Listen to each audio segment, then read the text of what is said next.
What is up, everybody? Welcome to the Zero Cred Podcast, where we have zero credibility and a lot of opinions. I am Brian. I'm Warren. I'm John.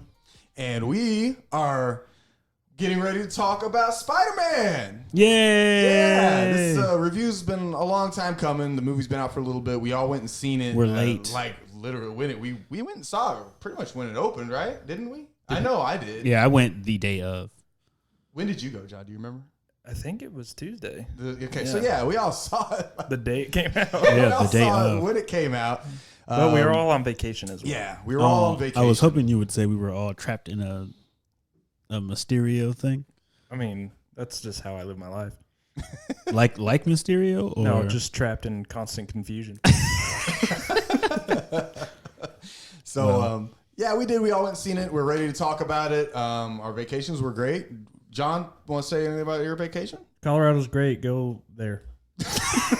And if that doesn't get you guys to Colorado, nothing will. But I will tell you, like, being out there for a week, I started contemplating. I'm like, what if I just gave everything up and just moved out here? Like, I don't need this job. I don't need this house.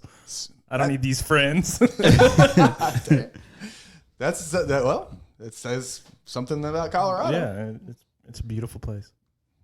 Warren, how's your vacation go? It was good. Did you go anywhere? I did not. Okay.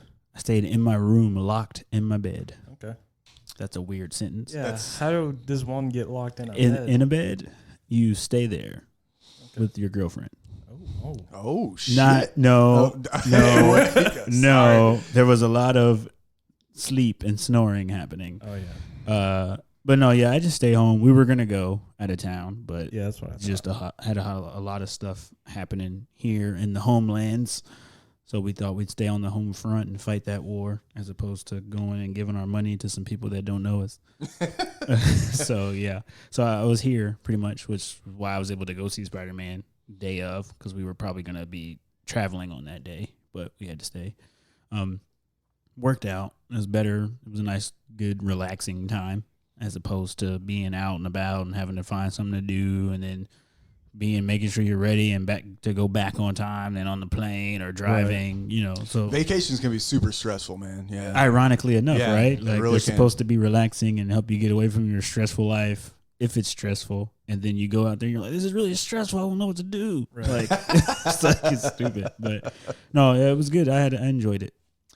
Cool. I didn't do much. Me and the wife did go. We stayed up in at a bed and breakfast for a couple of days, which is about an hour and a half north of where we live, just to kind of get away. But that was about it. It was nice though. It was very peaceful. It was relaxing. How away did you get?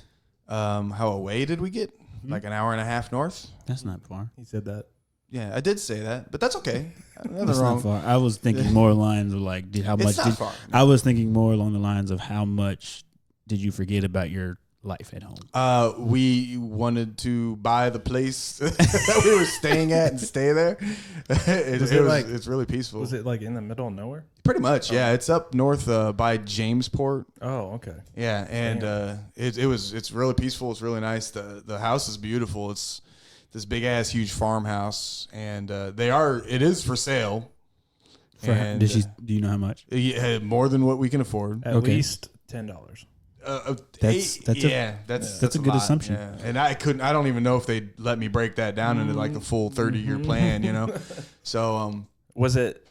I'm asking a lot of questions on the podcast about stuff we could talk about later, but was it like you had the whole house, or do they have a bunch of rooms that they rent out? No, they have a bunch of rooms. Okay. It was busy. It was busy as hell. Oh. So there was like 16 different people there eating breakfast with us, and they were all really nice. That's a lot. That's crazy. Yeah, it was the first time we stayed there. It wasn't nearly that busy. There was only like 3 other people, but this time it was busy as hell. But of course, it was over 4th of July, so it was a much more popular vacation time.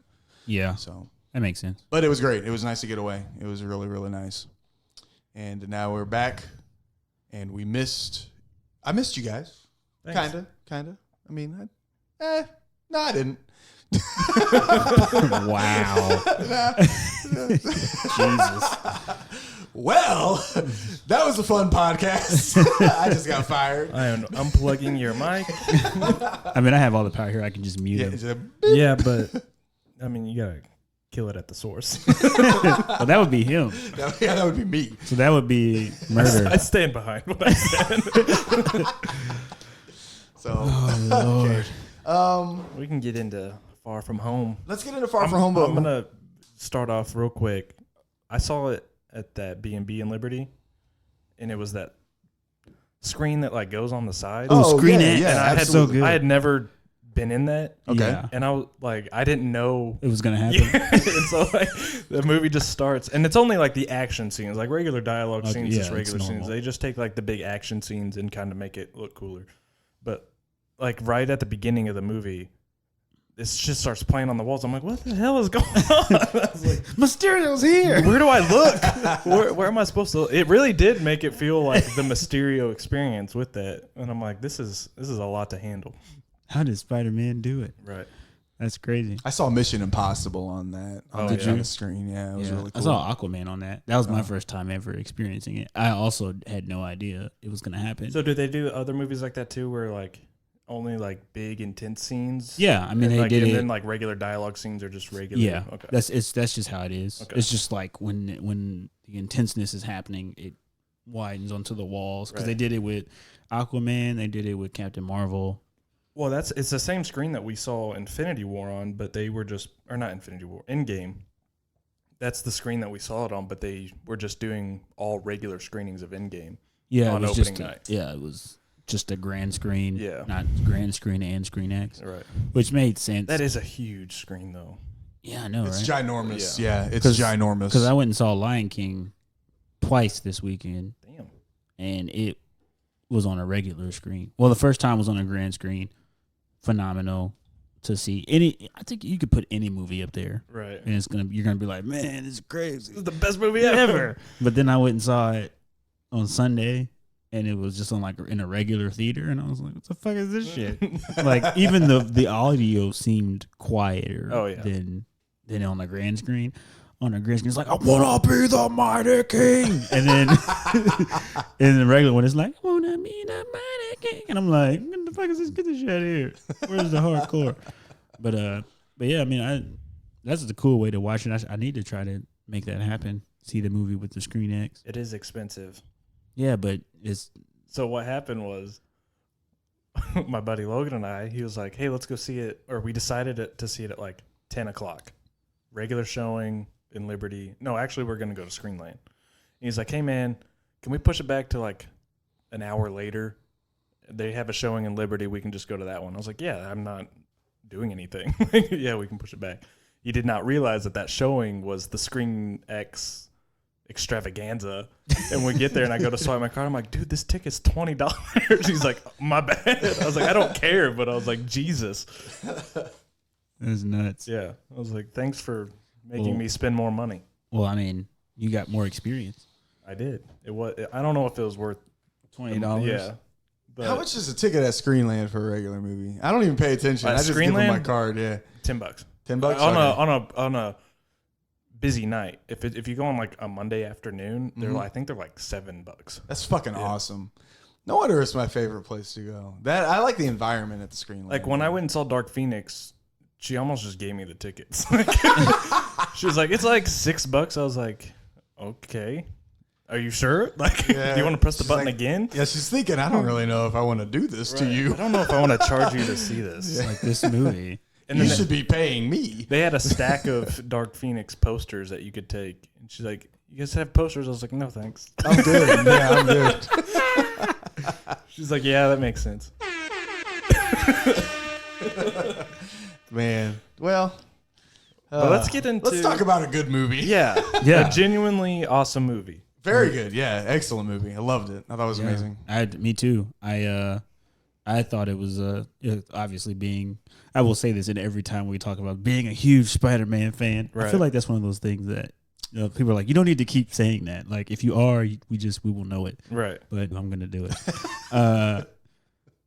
I thought it was really good. It wasn't a perfect movie. Like if you just take Spider-Man out of it, like it wasn't a perfect movie, but it was really, really good for what we were getting. Well, I've said this to everybody that has asked me about it. This movie makes me not like Homecoming. Agreed. Because I think that, to me, that wasn't a Spider-Man movie. that was. And you see this, and you're like, this is a Spider-Man movie. This is him being and kicking ass as Spider-Man. Well, I would also say that for it to hold up the way that it's holding up, considering the movie that it is following, because Ant-Man and the Wasp had to follow Infinity War, Right. and everybody was kind of just like, okay, because it was literally the first movie again. Pretty much. But this was like, we saw character growth, we saw character development, we had a phenomenal villain, which is not necessarily Marvel's weak point with these movies, but it hasn't always been the strongest. That's true. So they nailed it with what I've considered to be one of the best villains that we've had in the whole run of movies. And for him to nail it with this type of character who is complicated yet very simplistic when you break the character down for who he is and how he operates, I thought they nailed it while still showing you everything that like Spider-Man has to deal with on top of being Spider-Man. Right. So I thought they did a really good job. I thought they nailed this movie, and I thought that they used all the people in the right way. Because Ned had a lesser role in this film, but it wasn't like he wasn't there. And so that was my biggest concern, because I was like, you're giving MJ more screen time. You're giving Mysterio's character, Quentin Beck, as the villain. He's given, spoilers if you haven't seen it. But he's getting a lot of screen time, obviously. Right. You got Nick Fury, you got Maria Hill, like you got the other students, the teachers, like you got. I just remembered a whole thing that I had to get into. Okay, I'll let you finish. But just to balance it, like, because it was a star-studded cast. I like a lot of the people that were in the movie, but I didn't know how well it was going to balance and how often they were going to be able to incorporate these people. But I thought they did a good job. Yeah, I honestly was going into the movie expecting not to love it because. Oh, really? Yeah, because to me, the whole concept of what they were advertising, I'm like, this isn't a Spider-Man movie. You're sending Spider-Man to somewhere that's not New York. You're sending him to London. He's a teenager. He's a kid. He's going on vacation. I'm like, how is this a Spider-Man movie? You know, and then they proved me wrong. I was like, yeah, this is the most Spider-Man he's been in the entire franchise. Yeah. Yeah, I agree. I think that because my problem with everything that we've gotten up to this, not that I love it, but my problems with everything that we've gotten from the Tom Holland Spider-Man is that he's kind of like an airheaded goofball. I'm like, but Peter Parker's a genius, and he's Spider-Man at the same time.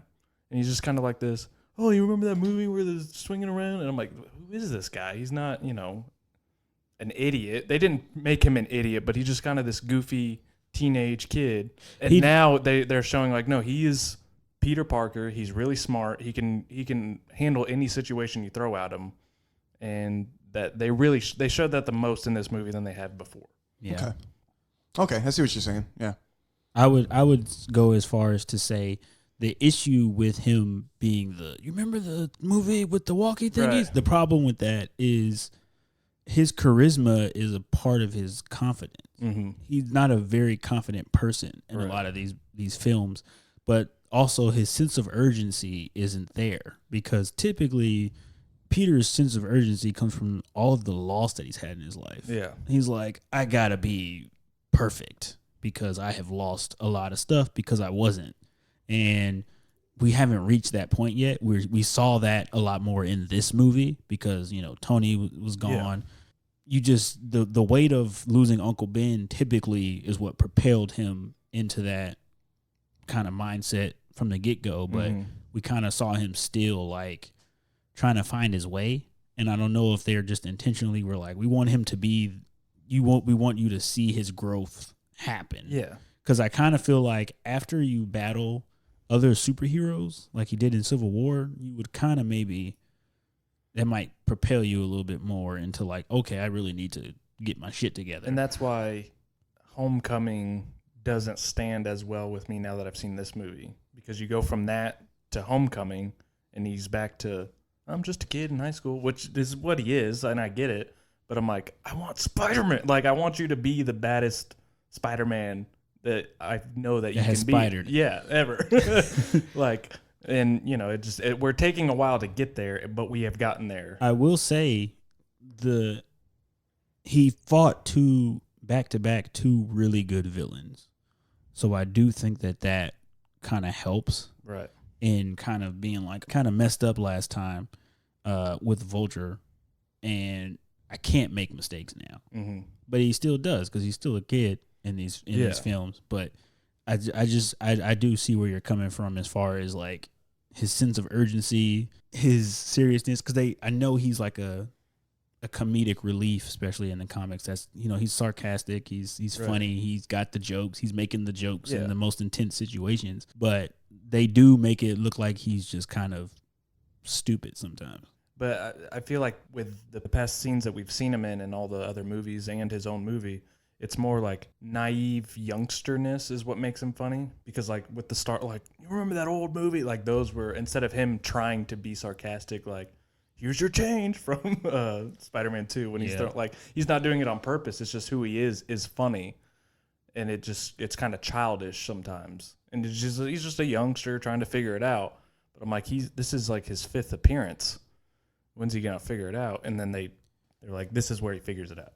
This movie is in. I think I wanted it sooner, but now that we've gotten this movie, I appreciate the progression of where they've taken him from when we first saw him to where he is now. I think that because sorry, Brian, but like in the first, it's all right. I haven't said anything. else.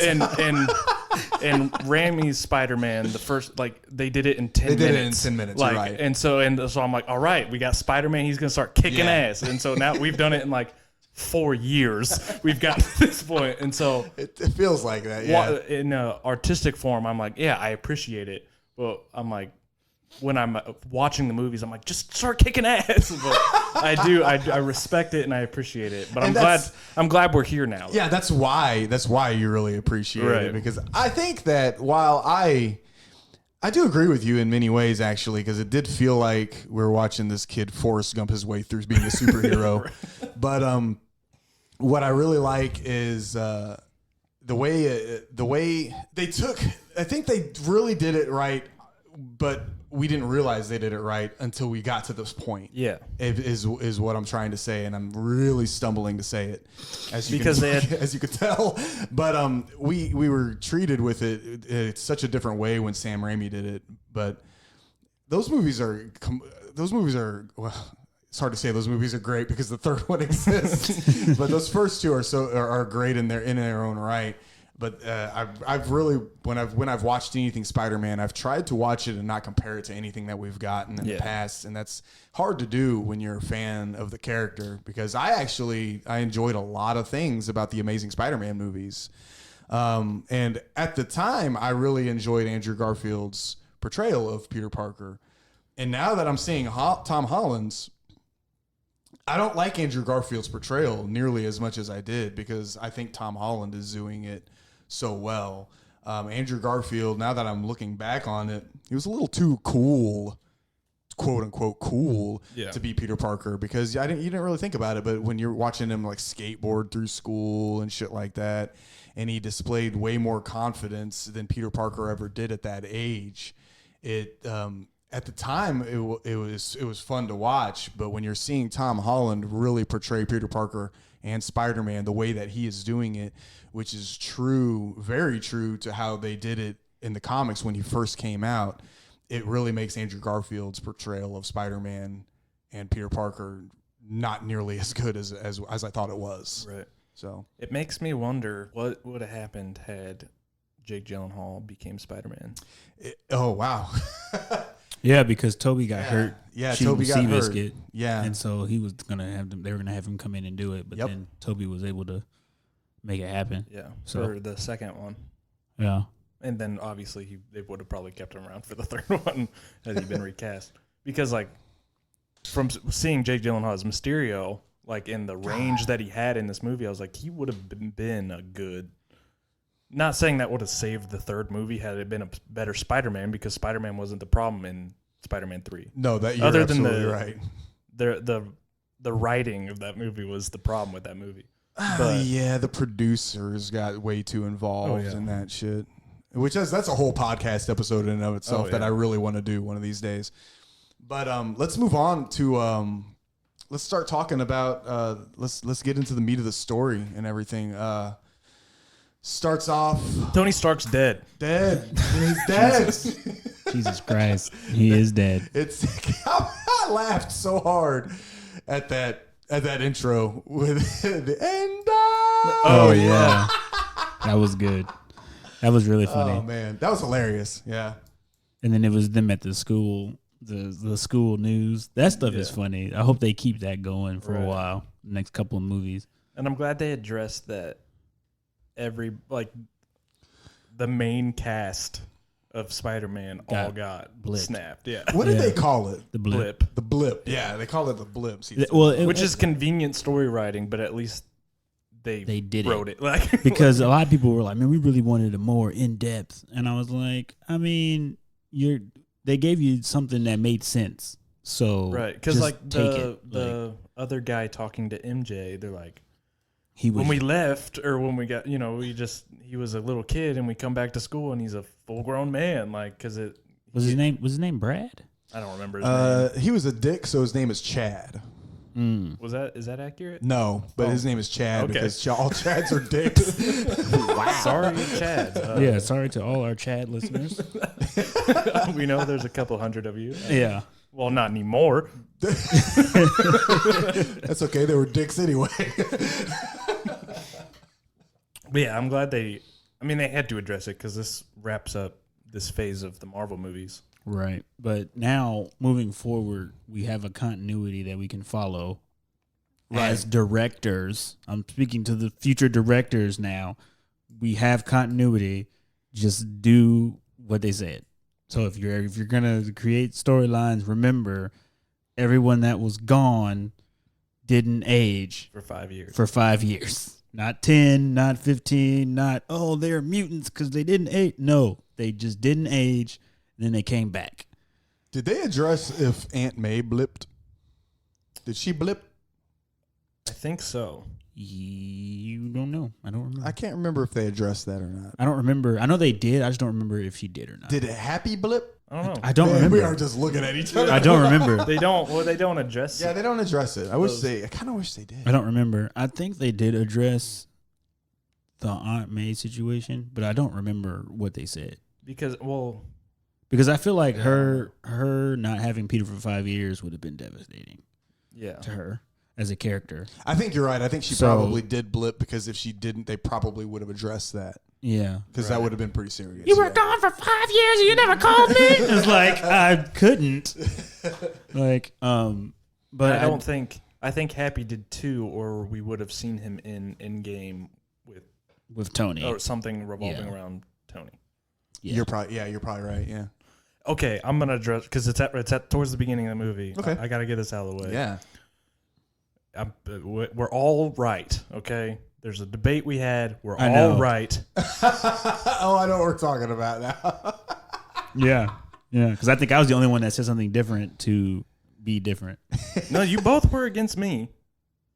What? Are we talking about Nick Fury? Yeah. And Spider-Man meeting? Yeah. Oh, okay. I thought you were Peter talking Jingle. about the Jake Gyllenhaal bet that we all made about if he was a bad guy or not. Oh, okay. And then I just said he wasn't, just to be different, but I was still right at first. I was gonna say, no, you weren't. So okay, but go ahead, John. Spider-Man, Nick Fury was known to be at the funeral. He wasn't just in the background watching. He was there. They just had a lot going on, and they didn't get to shake hands and have a beer. Okay, but they were out there, and he says, "We didn't get to talk at the funeral, so now you're gonna be my secret agent now for S.H.I.E.L.D. because Iron Man's dead." That's the gist of their conversation. But they were both there. Nick Fury was known to be there. They just didn't meet. End of conversation. Because you were like, you guys were like, he's hiding in the back. Nobody saw him. I'm like, he's just on the porch. He's not hiding behind a tree.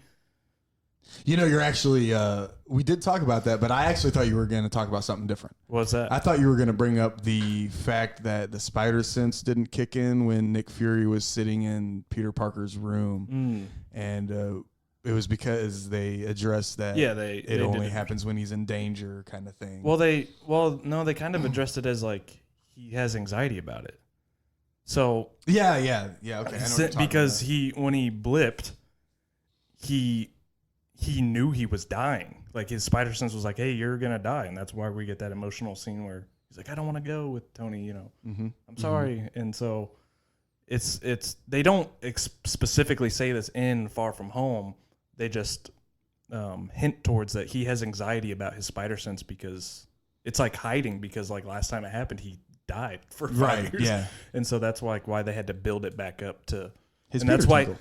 yeah, his Peter Tingle. And that's why we have that amazing Mysterio Spider Sense scene that is probably the best Spider-Man scene that we've gotten. 100%. Yeah, I agree. I completely. I agree. Yeah, I don't disagree with that. Like they take like all the action scenes that we like in other movies, like long cut, like John Wick scenes and like actual fighting scenes, and he just closes his eyes and uses a spider sense and just does that shit. I was like, that was badass. That was badass. Yeah, I will definitely watch that scene a that lot. that touches to more of what you were talking about, like when he was like, "Come on, Peter Tingle." Like that was funny because in that moment he was like, "I got to do this," but it's Peter Tingle. Like, Yeah, because he didn't. Everybody's been calling it that, and he's been fighting it. Yeah, and he was just like, when he needed it. So, "Come on, Peter Tingle," and everybody was kind of like chuckled, and then he was just like, smash. It was throw dope. you into the other thing. It was, and it was really awesome. cool because halfway through it, I had no idea what was happening. Like, because I was like, is he up down? No, he's standing straight up. No, he's sideways. He's swinging. He's not. No webs were used. He's not What is Spider-Man. happening? I don't even know. It's Jake Gyllenhaal. He's Like not he even pulls the Spider-Man mask off, anymore. and it's Jake. And you're like, oh my god. But I let's dive into. So I want to talk specifically about Peter Parker and Mysterio and that whole dynamic. Yeah. Because I thought that was a really good way to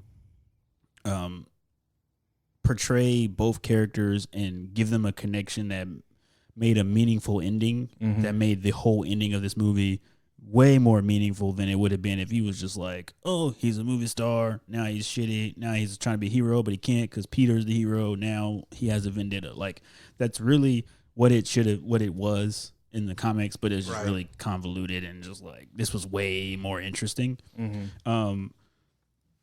But I think it allowed us to show, or it showed us Peter's growth in this movie based off their relationship, but also the fact that he was still a kid.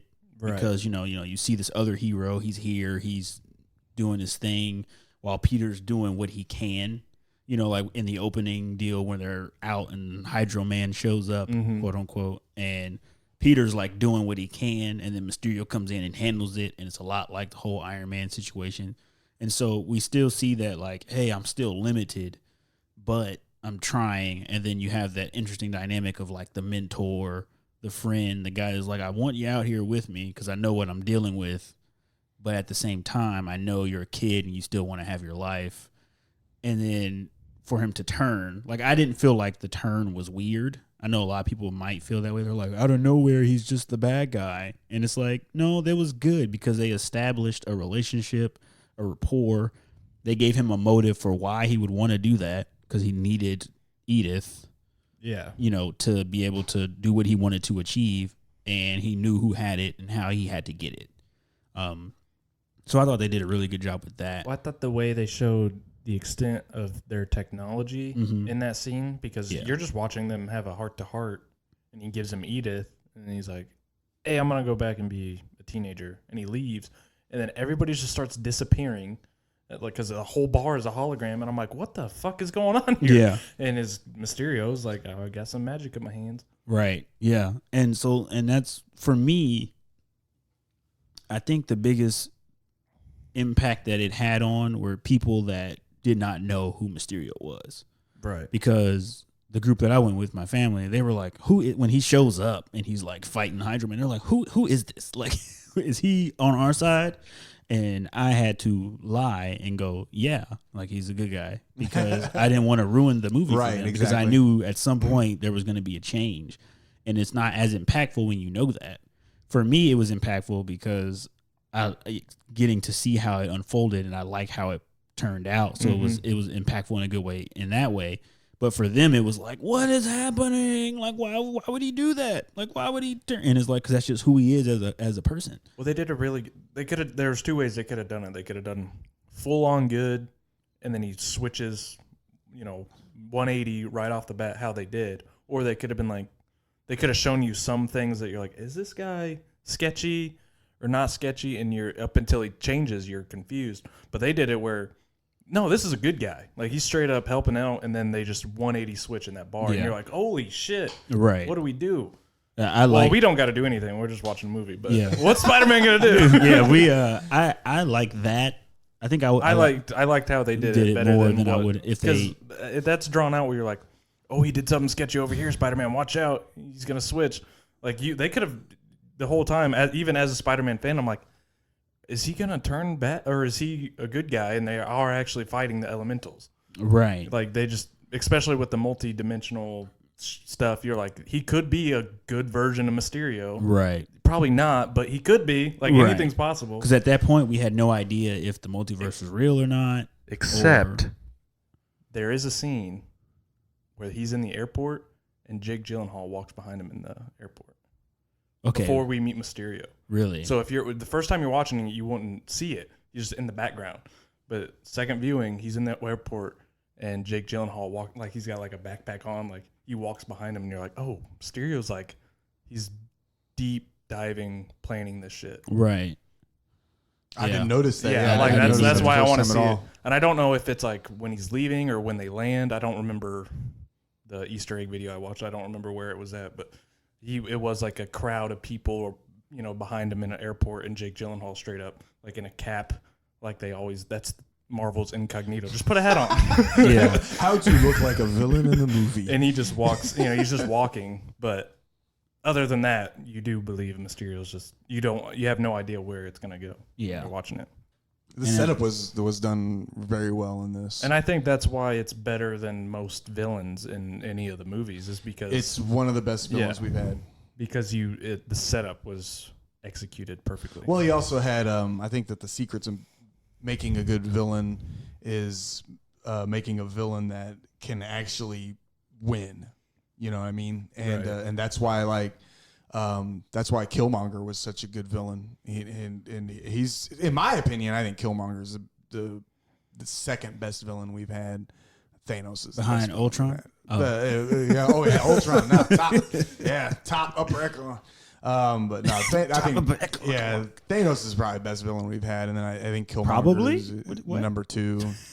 This in Thanos was definitely the most successful. Yeah. Well, sort of. I mean, all of his work got undone. Almost. No, he was he was most successful twice. He had 2 runs. Yeah, that's true. And he was, doing it right. Yeah. But yeah, that's one. And you're right. You said it earlier. That's one of the things that the Spider-Man movies have benefited from so far. Is both of them have had great villains, and that's because. It's hard to make a good villain. It is. It's hard to especially make a good villain. When you DC have to. has yet to do it. Well, I was gonna say, especially when you have to kind of. Well, I guess you don't have to, but typically you have to kind of wrap that villain up in a movie. It's harder to really make them as villainous as you would like, because in the comics they have runs. So it's like, oh, he's just the villain in this run, then he gets locked up, comes back, and that's what they did good in Homecoming, because they just sent him to jail. Yeah, they just sent him to jail. Right. And so you create more history between the hero and the villain, therefore making them a better villain, which is why we always can go back to how Loki, although he's not always a villain, right, he has enough history that you're like, I don't know about this guy. Right. So it just adds more dynamic, as where most other villains we've had, it's just like they're there for the movie and then that's it. Yeah, exactly. And my theory is that Jake Gyllenhaal is not dead. No, I don't think so either. Cool. I'm glad we're all on the same page. And the ending, the post-credit scene is what makes me really feel that way. Yeah, I think it was like they might have had that like a contingency plan. You want to know why? You want to know why I feel this way though? Because one, he said that people will see what I want them to see, which is he's talking about the people for the video. Yeah. But I also think he's talking about Peter. Yep. Peter will see what I want him to see. Also, when he picks up I don't know the regulation and how Tony installed it, that Peter always is able to override anybody he gives control to or not, but he did not concede control of Edith back to Peter. Right, exactly. So as far as I'm concerned, what Peter was doing he had no control over that. Right. I can see that. You know what I mean? But I also would also take it as Tony and Peter always have control. And yeah. Peter just gave Quentin Beck access as well. You would imagine that's what it is, Right. but also because I'm looking at Mysterio, he's the type of villain 5, 10, 20 steps ahead. Yeah. So he's like, he'll get to me, then I need him to put the glasses on. Edith will tell him, "Welcome back, Peter," blah, blah, blah, blah, blah, blah. And then execute them all. That's what I need you to say. Boom, boom, boom, boom. Video's up. Then I come back looking like the hero in the next movie that I'm in. My only problem with that scene is Peter saying execute them all, because that was a story. They had to say that for the story, because that's not how Peter would say that. Execute them all. You don't say that about robots. You say shut them down. You don't say execute the robots. Well, yes, but you have to remember the prompt. She was like, "Would you like me to execute all shutdown protocols?" Yeah, and you say yes, not execute them all like you're a villain. Like he said it like a villain for the purpose of the story for Quentin Beck's. I feel like that is an option to say that, but they only said it so that it worked in Quentin Beck's favor. Yeah, that's fair. If I was in that situation, it's like, do you want me to execute? Yes, shut them down. Like, I wouldn't be like, yes, execute all the flying drone robots that are killing everybody. What if he had said that? Exactly. I'm like, there's just easier ways. Would you like me to execute all the flying robot drones that are killing everybody? Peter Parker. It's like, oh, Jesus. But I do think that's the aspect. I think there's a bigger play here. Hopefully, anyways, because I would like to get more Mysterio in the future. Ideally, he needs to be around for Sinister Six. That's what a lot of people think this was supposed to say. And that's why I don't think he's dead. Yeah. Well, they already set it up. Oh, yeah. And he's 100%. the third option. Because we have Vulture, right, Scorpion. No, yeah, I know. Mysterio. I'm just saying, people. It's still setting it up. Oh, I'm not saying from scratch. I'm just saying like it's getting it. Right. We also have the Tinkerer as well. Is he still alive somewhere? Yeah, he's the fellow that was making all the shit for. I know who he is. Okay. Yeah, he's still around. And he's I know who he is. Who else do we have? Well, that's the only characters that we've seen, but they allude to. Yeah, they do allude to some other stuff. Yeah. You're right. J. Jonah Jameson is going to be great. That was all.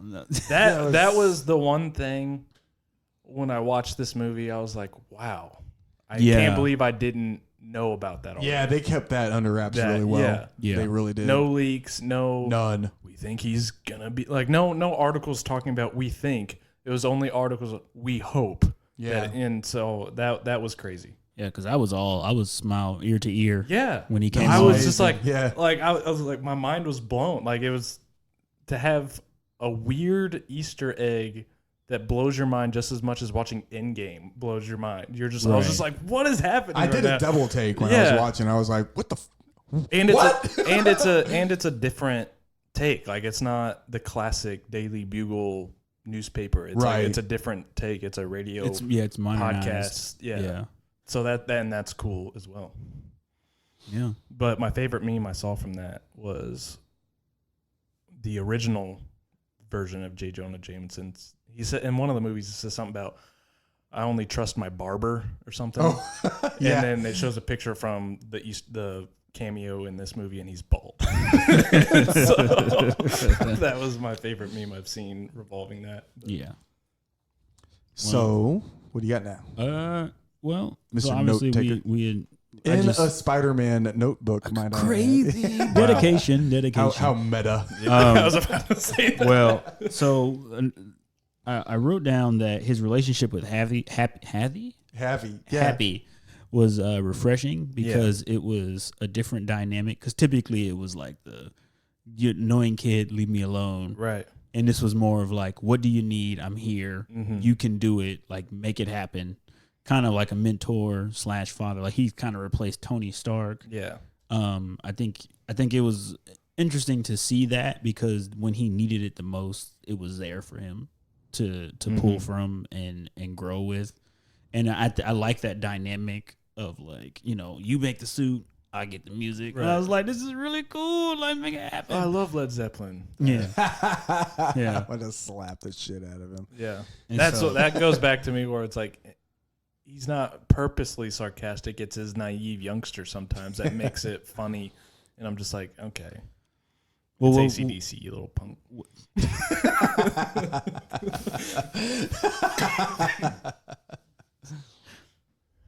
okay. I'm just stating I facts. did. That's what I thought too. I was like, oh, the musician in me was A lot of people, really a lot of hurt. reviews that I said a lot of the humor didn't stick, but there wasn't any of the humor. That one was probably the lowest one for me, but that's a Yeah. biased opinion I coming on. understand. Yeah. But I felt like all the humor was just fine. I thought it was fine too. yeah, I thought it was a really funny movie. Yeah, I thought it was funny as hell. Well, yeah. it's always gonna be funny to me. Yeah. With the cast that you have, Mm-hmm. Zendaya always, her sarcasm is almost impeccable every time. I liked her the most in this. Yeah, because she was still the MJ from Homecoming, but at the same time, a little more open, Mm-hmm. a little more character development. So I was okay with that. Ned, obviously, like we said, he smaller role, but his dynamic with the girlfriend was funny. That's another 180 switch. That was almost just as big as Quentin Beck, where he's Yeah. like, "We're gonna be single," and then by the time they get there, he's like, "Oh, this is my girlfriend that I sat by the plane, and now we're dating." And then they got back and were like, "Oh, we broke up. We Yeah. just know we're going so different many directions." plot twists. Oh. But yeah, but his relationship with Happy, I thought that was really interesting. He kind of needed him in this Yeah. movie. Like, if it wasn't for Happy, he would not have been able to do anything. Right.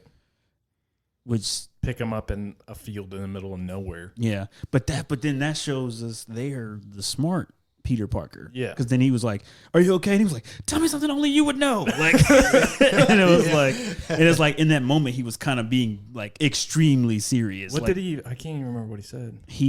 I don't remember. It was something where he went somewhere and then he told his Aunt May he was doing something else, Oh, okay, yeah. but he was really like doing something else. One of those things. But yeah, but that was a really good moment of like, thank you for letting him be smart and not just getting on the plane with Happy and then it being Mysterio again. Yeah. Like, but yeah, I thought that was cool. I thought when he made the suit was cool. Yeah. That was really dope. I will say, out of all the scenes and movies that we've had, Tom Holland as Spider-Man, the CGI in this movie was next level. Mm-hmm. That the Iron Spider suit in the first 10 minutes, I thought it was real. Yeah. I was like, that's a real suit. We know it's not because the original trailer had the other suit. Or like in the trailers, they switched suits for that scene. One trailer had the Iron Spider, the other trailer had the regular suit. Yeah. So we know it's not real. And like I'm sitting there watching, I'm like, that's a real suit. Like, but it's not. But it's not a real suit. And so I'm like, the CGI, they're taking it to the next level. Yeah. And all the other, like all the fight scenes, all the elemental, all that stuff looked great. Yeah. I thought it was really good. I liked Mysterio's suit. Yeah, that was pretty I was cool. really concerned about how they were going to do his helmet. I didn't know if it was going to be like a screw off. That was or my, like a that was actually my biggest concern when they Yeah. were bringing him to the screen. I was like, oh man, what about that helmet though? Because it looks really bad. You know, like it could have looked really bad, but they did a good job with yeah. it. When he just They flew really up there did. and it was like, and I was like, okay, everybody just has these now. Yeah. Like that's the typical helmet. It And just they all make that same sound. yeah, Yeah. yeah, that Spot they fucking on. Spot on. But yeah, so I thought most of the CGI, like you said in this, I thought was really good. Oh, yeah. Um, All the suits look good. yeah, all the suits. Night Monkey, Yeah, I was just getting ready to say yeah. we need that spin-off movie. man, Night They Monkey, just make a the little European spin-off short. Spider-Man. Yeah, a little short Night Monkey 15-minute movie. That's all we need before the next Spider-Man movie. Yeah, that's like the trailer is like a little 15-minute short of just Night Monkey. But that was interesting. That was another thing that I thought they did really well because during that scene, when he went to go whip the carousel, or what is it, the Ferris wheel, Ferris wheel, yeah. and he latched on to like a camera or something, and then he pulled, and then they didn't show you what happened, but it was like, oh wait, what was that? Right. You know, then MJ finds it. So I thought they entered her into the dynamic in a realistic way, as opposed to just he's Spider-Man and I know it. Like, because she was like, I was only like 60% sure that you were actually Spider-Man. Yeah. Can't believe you just told me. But I thought that was a really good dynamic. I thought their dynamic in the whole movie was good. Did you guys feel like it was rushed that we got from where we were in Homecoming to them basically being together? No. I thought their pacing in this movie was spot on. Yeah, me too.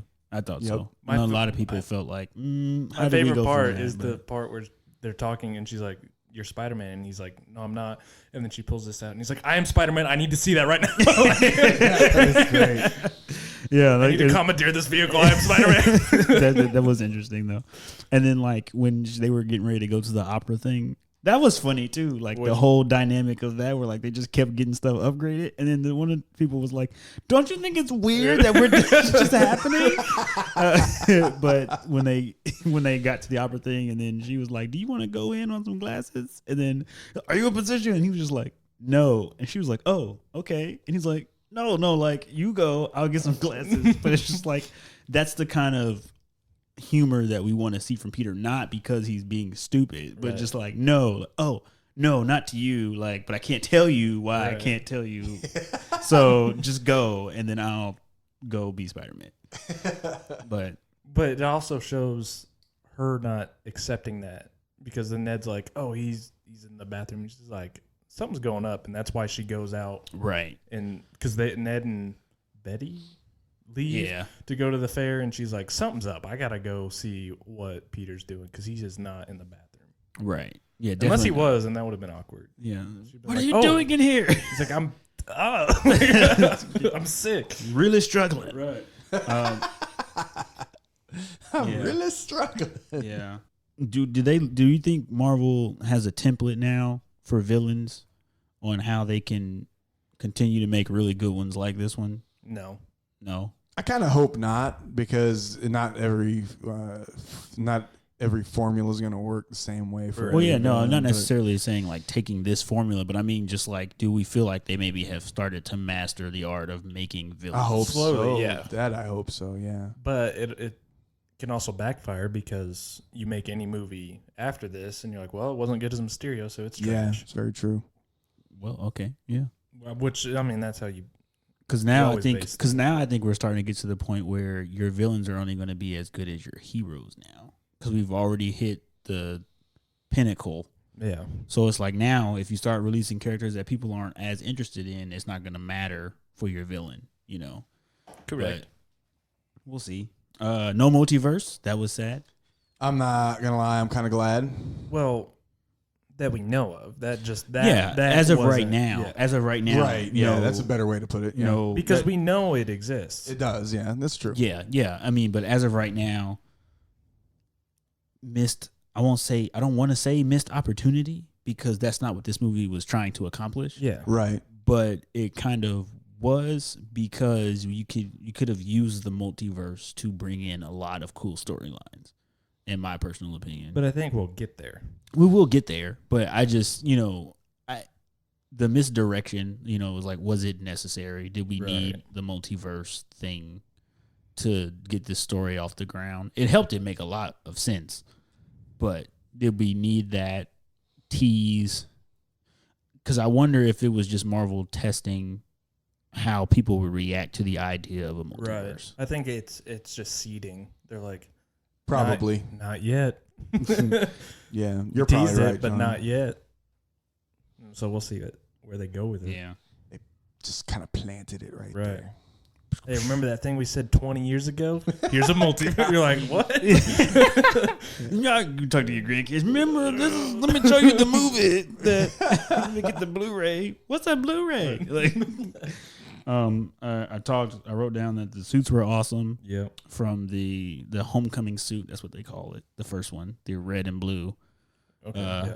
That's what they refer to it as, the homecoming suit. Then the stealth suit which everyone kept confusing for the noir suit. They're like, hated Spider-Man that. Noir. And I was Every just time like, I if heard I watch another reaction to this trailer and Yeah. someone says, Spider-Man Noir, I'm going to not go see this movie. So I stopped watching I was reactions. on the verge of leaving some negative ass comments, man. When I seen that shit too, and I'm just like, you guys are fucking stupid. He's just wearing like he just got like sweats and like some goggles. Yeah, it's like with a vest. That's it. Yeah, I'm like, Like a shield vest. Is he going?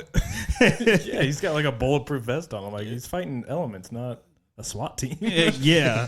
But that was cool little. I think we got as much of that suit as we needed. Just like a quick him helping Mysterio, then him kind of being trashed by Mysterio. Do we want to talk about that scene? Because that was What scene? when he initially fights Mysterio and he's like, they send him through and he's going through all these like weird situations. That was pretty trippy. That was crazy. That was awesome. Yeah. How the hell do you talk about that? Right. Yeah, like that was crazy because I was like, oh man, this is kind of like when he trapped him in the comics and then Peter went fucking crazy. Right. And I was like, but he's not gonna go crazy. He's just gonna get his ass beat. But I thought it was really cool, and they took him back to the original OG suit with the weird goggles. He had that on for a second. They had MJ in there, and then he like dropped her. I think that was kind of a little homage to the original movies when Goblin dropped Right. her, and then he had to go save her, but then it wasn't there; it was just a wall. Yeah. I liked the way that they did that because like there was a moment where Mysterio like walked up on him. And he turned around, he went to go punch him, and then he was like, and then it revealed it was a pillar. It wasn't a person. Yeah. Like, hit a cement pillar like that. So I was like, he was really in his head. And then down to the T, like, Nick Fury shows up. He's like, that shows you the extent, like you said, of their technology. Like, it was like he died. Nick Fury was there, and then he basically just walked him in front of a train, which was crazy. Yeah. Like, I was like, what the? Like, he just got hit by the train. I was like, you're dead. Like, if you're a normal person, you're dead. Like, if that's Daredevil, he's dead. That's crazy. But he survived it, and that has to shake your confidence, I would imagine. Right. Getting attacked like that and just being that helpless. Well, like you said, he immediately was like, "Tell me something only you would know." Was happy because he's like, "I don't know what just happened. I don't know what's going on anymore." The Nick Fury that we got in this movie wasn't Nick Fury, so that was crazy. A lot to handle. How do we feel about that? I don't know yet because I'm like, what are they doing? I don't get it. I mean, Nick I do, Fury but was I like don't, basically but just on vacation, I guess, and he was Yeah, like, "You that's- just fill in for me while I'm gone." I can't remember what it's called, but he's basically assembling a space shield. I can't remember what they call it, but that's what he's up there doing. He's like making a space force up there, and he's just chilling at a digital beach. And I was like, this is, I don't know. It was just weird because we don't know what we're getting out of it yet. Yeah, That was only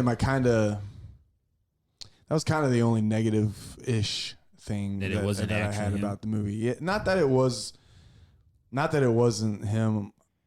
I think it was just if it came off feeling a little hokey for me, Right. and I was just like, oh, that was kind of cheesy in a way. But how do you? I don't know. It's like it feels almost wrong to complain about something being cheesy when you're talking about a comic book movie. Right. But it almost felt like it was out of place for me. Well, But this is another reason, other than like trying to spot Jake Gyllenhaal in the background of a scene, is another reason why I want to see it again is because in the Easter egg videos that I've watched, there are a lot of things that Nick Fury say in this movie that it's not him. And I'm like, and after I watched it, I was like, oh yeah, none of this makes sense. Like, of course it's not him. One of the things he said is when Spider-Man meets Quentin Beck, he goes, he's not from your Earth. Like, why wouldn't he say he's not from our Earth or just Earth? He says he's not from your Earth because that's not Nick Fury. That's an alien from space. Another thing is, I think it's in Captain Marvel where he's telling Carol that everybody calls me Fury. My mother calls me Fury. Like, everybody in his life calls him Fury. It's like, what about your mom? Fury. Like, all that stuff. And there's a scene at the beginning where Maria Hill calls him Nick, because that's not Maria Hill and that's not Fury.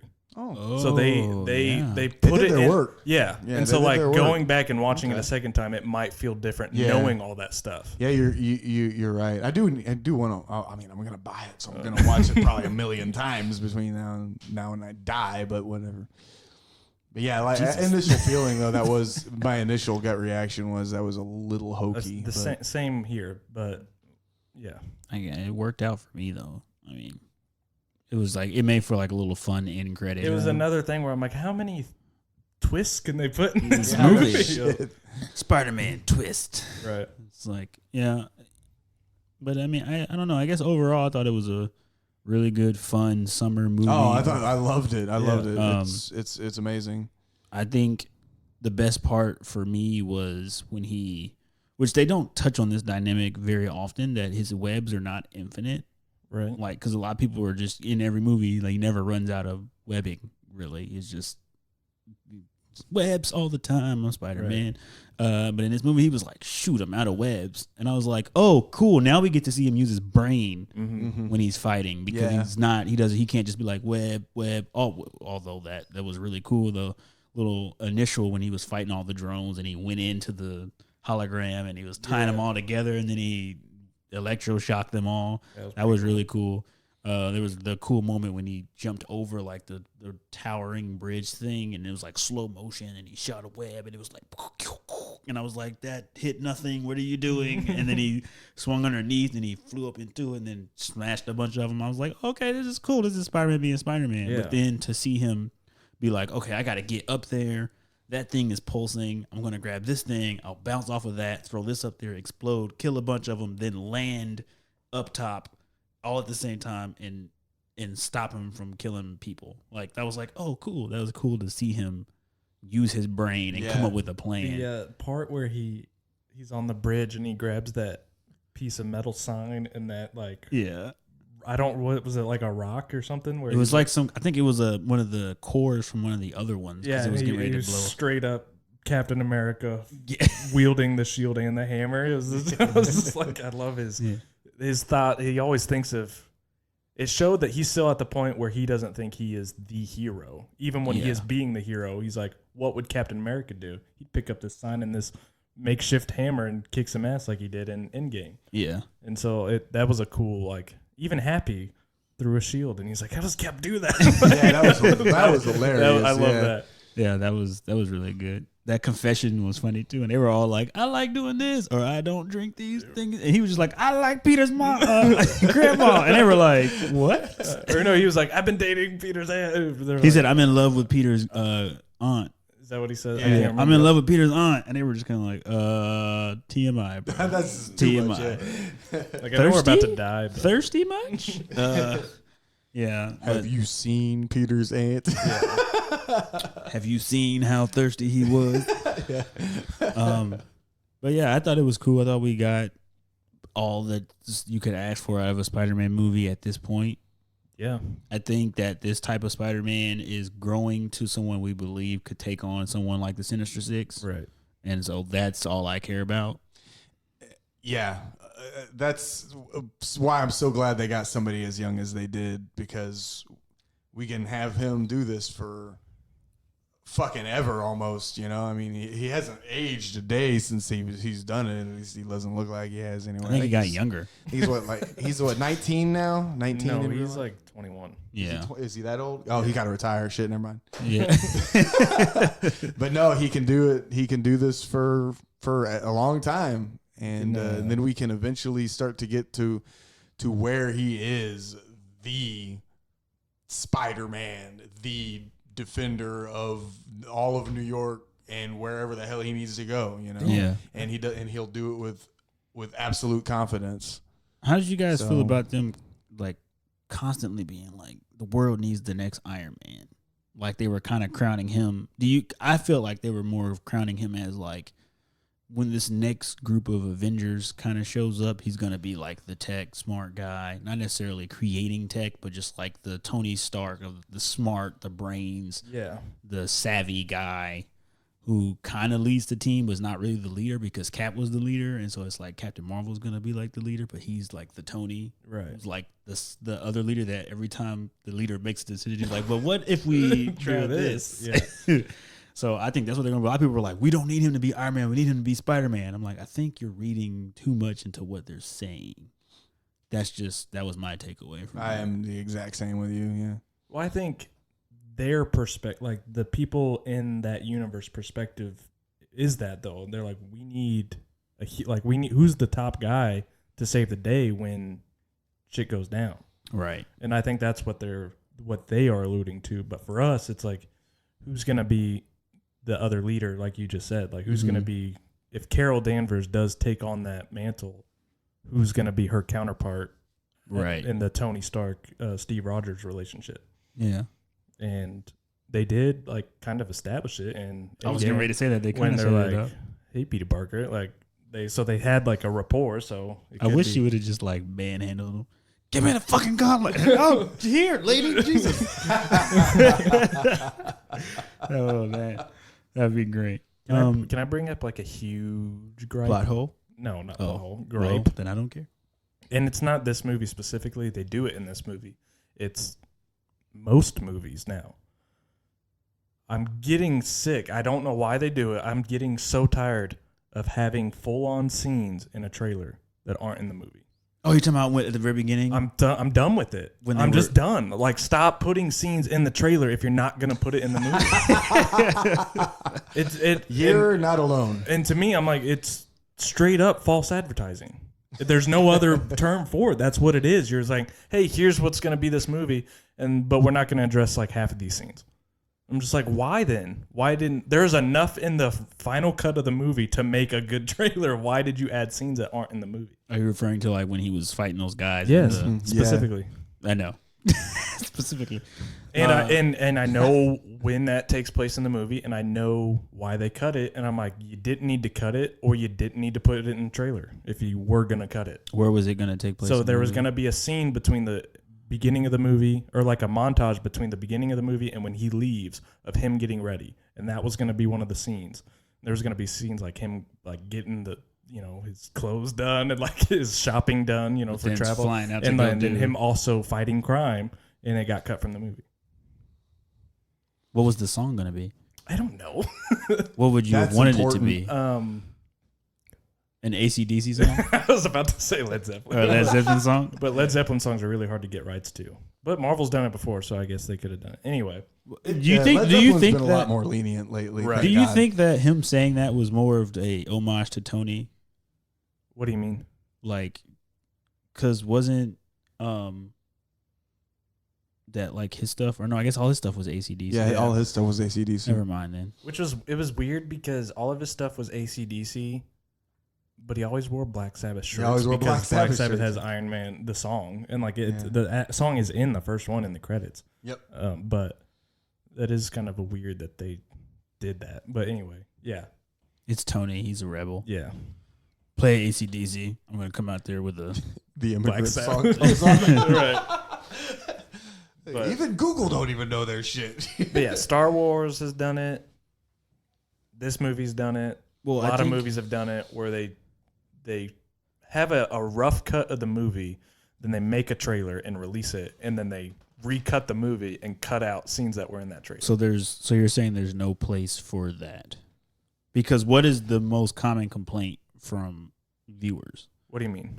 That they show the entire movie in the trailer, then they take steps to avoid doing that, and then everyone complains that, oh, well, that scene wasn't even in the movie, and it's like you can't have both.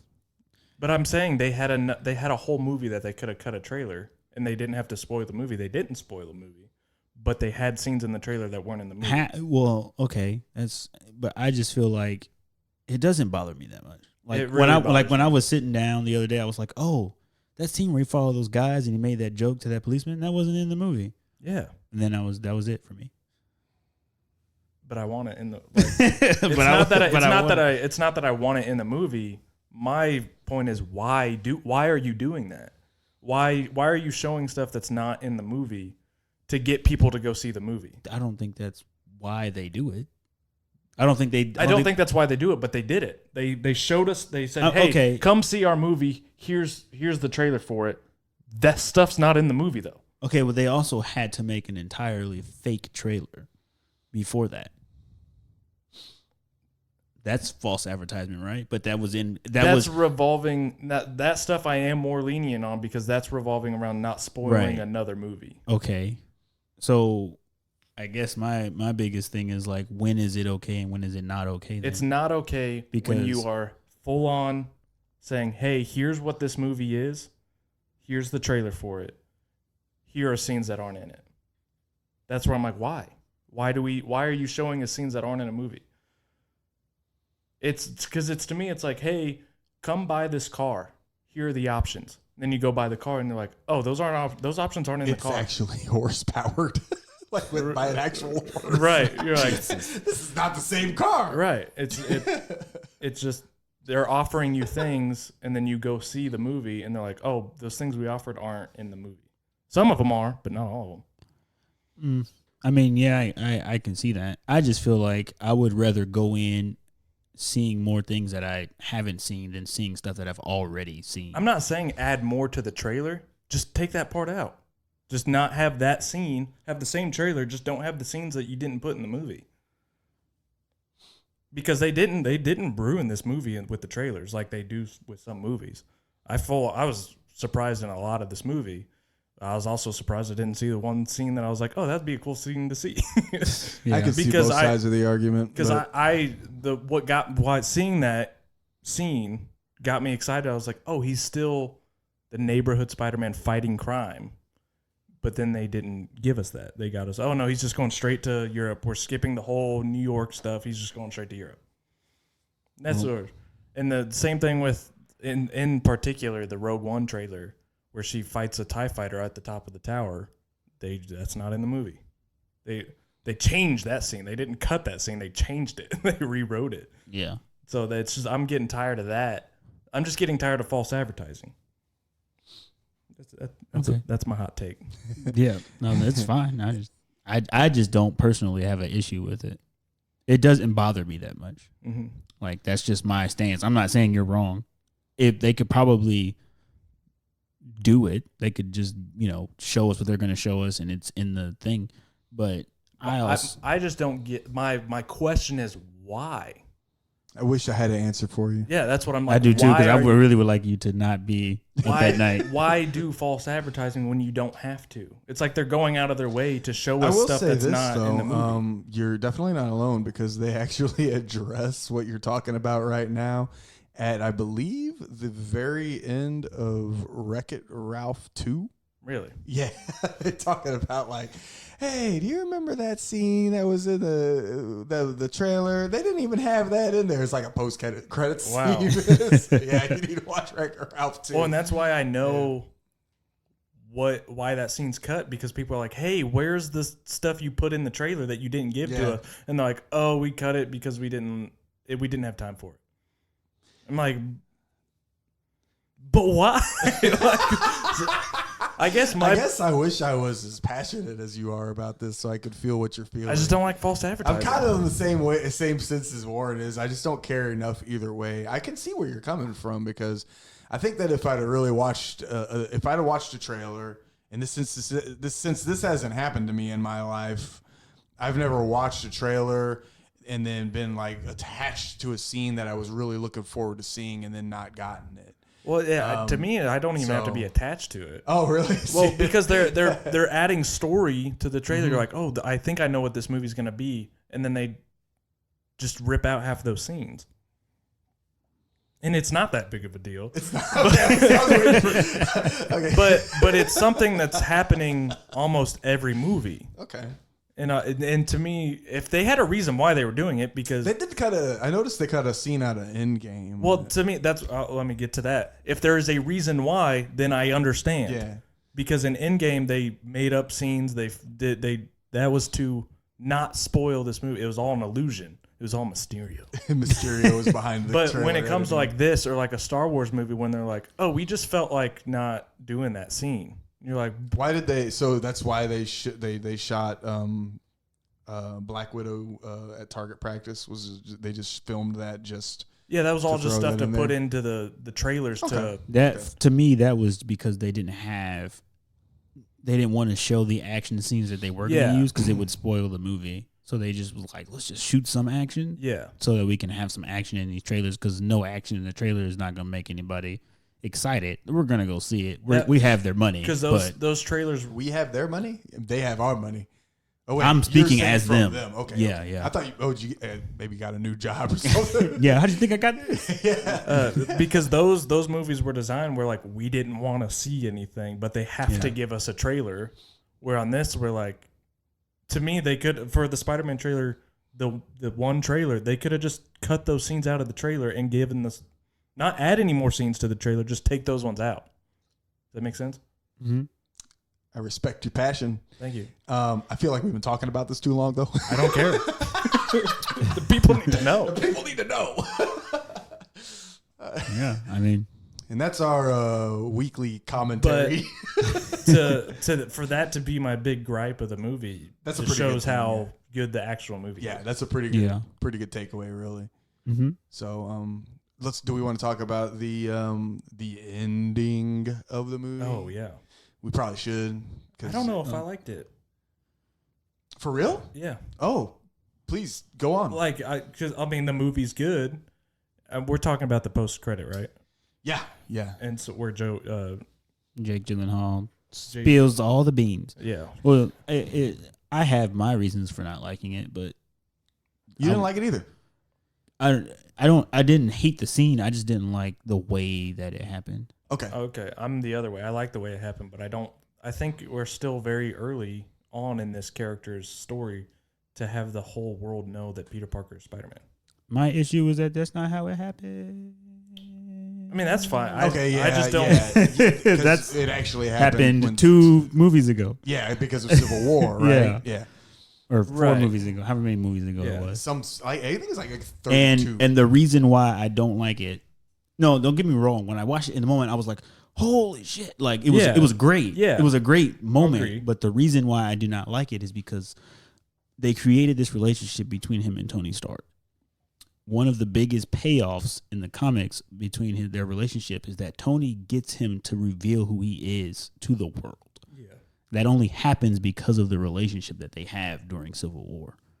And then you see this character dynamic change in Spider-Man where he's like, oh shit, Tony may have been wrong. Let me go help Cap and those people. But that's a whole different discussion for another day. But the fact that it was the person he idolized and looked up to was like, hey, this is the best move. Mm-hmm. Tell the world who you are. It was Peter's choice to reveal that he was Spider-Man, not some guy that just was like, fuck you. Like, that's not what it was. And I think our opinions are coming from the same place because that could still kind of happen, but in a way down the road scenario. Right. Where I'm like, this felt like this is his second movie. Like, why are we going this big already? Like, the whole world knows that he's Peter or that he's Spider-Man now. Yeah. That's a lot to like. It makes me concerned with what they're gonna do with the third movie because I'm like, that's a lot to handle. That the whole world knows that he's Spider-Man. Well, and the whole world hates him because he apparently killed Mysterio. We could leave it up to speculation almost. Too. I'm on the same opinion boat as you. Actually, I think it felt like it feels like this. Well, here's what I honestly is. It feels like the studio might be rushing it again. Yeah, and my initial gut reaction was, "Damn, Sony got something in there that they wanted." Yeah, because they always seem to do that. You know, they did it with the very first Spider-Man trilogy. The producers got in there, Sony got in there, and they were like, "We need this villain, and we need this villain right now." And that's why we got a forced Venom storyline. Mm-hmm. And then they did the same thing with Amazing Spider-Man. We need Sinister Six, and we need all this right now. And that's why they forced Sinister Six to start forming at the very end of the second fucking movie. Yeah, they're clearly trying to get the Sinister Six movie to happen. And that's for some what reason. I initially felt when I was watching that unfold. Now, I don't think that it took too much away from the movie at all. No, because for one, it's an I credit think scene. that exactly, it's an end credit scene. But I think that my hope is that with Marvel kind of guiding them, maybe it'll turn out all right. But I thought I was just like, oh my god, that seems awful early for the whole world to be against Spider-Man already. I don't think it's gonna stick though. You don't think so? Nope. What do you mean? I just don't think it'll stick. Like, because the camera was on Jake Gyllenhaal. He revealed a picture, but you never see who's in the suit. So I think there's going to be some leeway for them to fix it, essentially. But I feel like they're setting it up to be, that's the entire third movie, is Peter Parker trying to prove that he's not Spider-Man. Yeah. And then I don't think I want a whole movie of that or now. Like they've just made an awesome Spider-Man movie. Let's make sure that we have this under control before we start bringing so many different factors. I think the interesting dynamic that could come from it is not necessarily him trying to prove that he's not Spider-Man, but the fact that not prove that he's not Spider-Man, prove that he didn't kill Mysterio. Well, I think that's important, but I think proving that he's not Spider-Man is as big of an issue, because now if people know who he is, they know who they can target. Oh, for sure. So I think part of it is also going to be like in moments where he's like, normally he could just be like, oh, I gotta go to the bathroom. He can't do that. He's like, I gotta sit here because if I leave, they're gonna know that it's true. Right. So now he's gonna be struggling with like certain things happening because he can't go be Spider-Man at the moment. But I think on the more,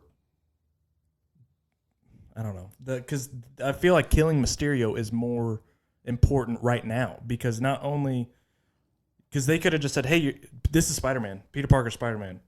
That doesn't do much other than what you just said. But saying, hey, this is Peter Parker Spider-Man, and he killed a guy. The next superhero, because the world doesn't know that Quentin Beck was not a superhero. Yeah, they think they from their perspective, Spider-Man just killed him. And oh, hey, Spider-Man's Peter Parker. So I feel like he has to fix that before he can fix, hey, I'm not Spider-Man. He kind of has to fix both. Or, fix both. But really? One sends you to prison as a 17-year-old. Both could if... Yeah, but if he's an Avenger, then they wouldn't send him to prison, would they? They haven't sent any... Well, yeah, they have. They didn't. Yeah, they could be like, hey, you got to sign these... accord things. These documents. Right. You got some paperwork, sir. But you killed a guy, so actually you're going How to would jail. they give him that? Would they just have like a regular process server, like that disguise himself as a pizza boy? You've been served. You've been served. Yeah. So I mean, we'll see. We'll see what they do. To me, it was a lot to already do. Because at the same time, they're also setting up Sinister Six. So what's the next movie? Is it him doing all that and fighting the Sinister Six? Is it just Sinister? Is it just that? Because I guess that has to be addressed first. You know what I would do? I would go with the storyline that I was saying, where he can't truly just be Spider-Man at any given moment like he normally could. So therefore, another member of the Sinister Six is able to emerge because of that. Right. So like this person is like being able to do the things they're doing and getting away with it because Spider-Man can't go be Spider-Man. Mm-hmm. And so then finally he's like, screw this, I gotta go do something. And then he just goes and he just deals with it. Right. And then he becomes Spider-Man, then he stops it, and then but the biggest issue for me with it is that with all the technology that we have in this particular universe now, and SHIELD, quote unquote SHIELD, having the capabilities that they have, it's a fix. Like they can fix it.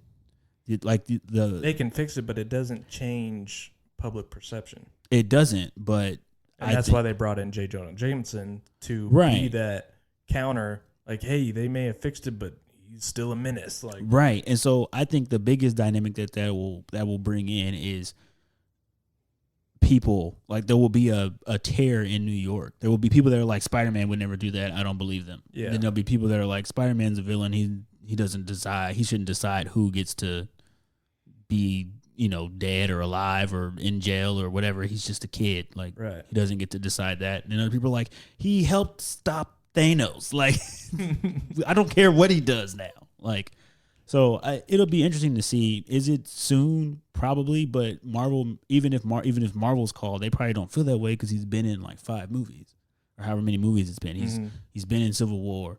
He's been in Endgame. He's been in Infinity War. He's been in his own movie, and now he's been in this movie. That's 5 films where you're like, okay, he's been here. He's an established character. We got to take it to the next level. So that, I don't know if it's Sony or if it's Marvel, but either way, they probably don't look at it as being rushed because he's been here. We've been fleshing out this character. Yeah. It probably is too soon. I don't think they should have done it, but here we are. Yeah. Yep. We're talking about it. Again. But yeah. Anything else? Anything cool happened that we feel we need to? I like they ended it the same way they ended the first one, where that scene's going on, and he's like, "What the?" And it cuts just like Aunt May did in the very first one. That was pretty funny. Yeah, I like that. And then they should start the next one off with Aunt May again being like, "What the?" No, they should start the first one off with Spider-Man in the same spot going, "Uck." Yeah. I mean, they're PG-13, so he can actually say it one time. Get one. Yeah, you can get one. Yeah. But if they want to get real creative, they could bring in Deadpool and have him do it. Just that's how they start. It'll start off with that scene again, and then he'll pause it, and he'll be like, "I got it." Fuck. Oh, that'd be good. All right, guys, let's give a final rating on an individual. What do you got, Warren? What do you think? John, what do you think? I got a solid 8.5. 8.5 out of 10. Yeah, It's the 9 on a good day. Not I bet it'd 9 go if they'd have shot that. If they'd have done that trailer justice. or 9 if I see it again. Okay, because it has been 2 weeks now since I've seen it. Yeah. I'm gonna give it a 9. That's where I'm at. I'm not gonna give it a 10 because why would you do that? It's Endgame is a 10. None of them are gonna be that. So Right. Yeah, this isn't a perfect movie, but it's damn close. I'm at a 9 also, 9 out of 10. So 9 spider webs, spider thwips, 9 Peter tingles. 9 Peter tingles. So, all right, guys, let us know what you think. Hit us up on Facebook at Zero Cred Podcast or Twitter at ZC_podcast and share your thoughts and opinions with us. And we will catch you on the next one. Thank you.